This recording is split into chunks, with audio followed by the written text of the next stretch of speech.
پاکستان میں تجارت اور سرمایہ کاری کے حوالے سے پاکستان ہائی کمیشن لندن کی جانب سے ایک آن لائن سیمینار کا انعقاد کیا گیا۔ لندن سے طارق چودھری کی رپورٹ۔ پاکستان میں تجارت اور سرمایہ کاری کے حوالے سے لندن میں موجود پاکستانی ہائی کمشنر معظم احمد خان کے سربراہی میں ایک آن لائن سیمینار کا انعقاد کیا گیا۔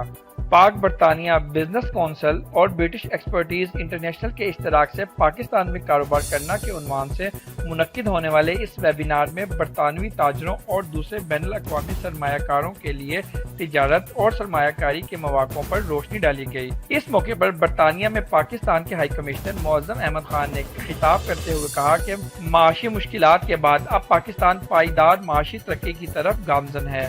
انہوں نے کہا کہ پاکستان کے زر مبادلہ کے ذخائر دگنا ہو چکے ہیں۔ اس کے علاوہ انہوں نے ترسیلات زر، برآمدات اور پورٹ فولیو سرمایہ کاری میں اضافے اور اسٹاک ایکسچینج کو دنیا کے بہترین اداروں میں شامل ہونے سے متعلق شرکاء کو آگاہ کیا۔ السلام علیکم، good morning and I think good afternoon in Pakistan. Let me at the outset congratulate the Pakistan British Business Council, the British Expertise International and the UK High Commission in Pakistan for teaming up with the High Commission in organizing this important webinar.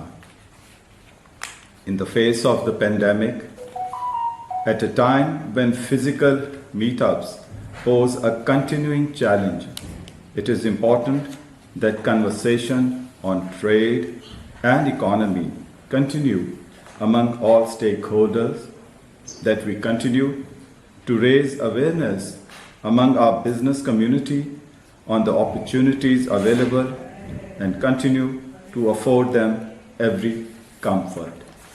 Us webinar میں سرمایہ کاروں، سرکاری عہدیداروں اور stake holders نے بھی خطاب کیا۔ پاکستان میں برطانیہ کے ڈپٹی ہائی کمشنر اور تجارت کے director mister Mike, senior infrastructure adviser mister Campbell, British expertise international Susana, Greater Manchester chamber of commerce کے بین الاقوامی تجارت کے سربراہ حسن داؤد بٹ اور پاکستان ہائی کمیشن لندن میں تعینات منسٹر ٹریڈ محمد شفیق شہزاد نے بھی ویبینار سے خطاب کیا۔ مقررین نے برطانیہ کے سرمایہ کاروں پر زور دیا کہ وہ پاکستان کو انویسٹمنٹ ریڈار پر رکھیں اور اپنے لیے نفع بخش مواقع تلاش کرنے کے لیے ملک کا دورہ کریں۔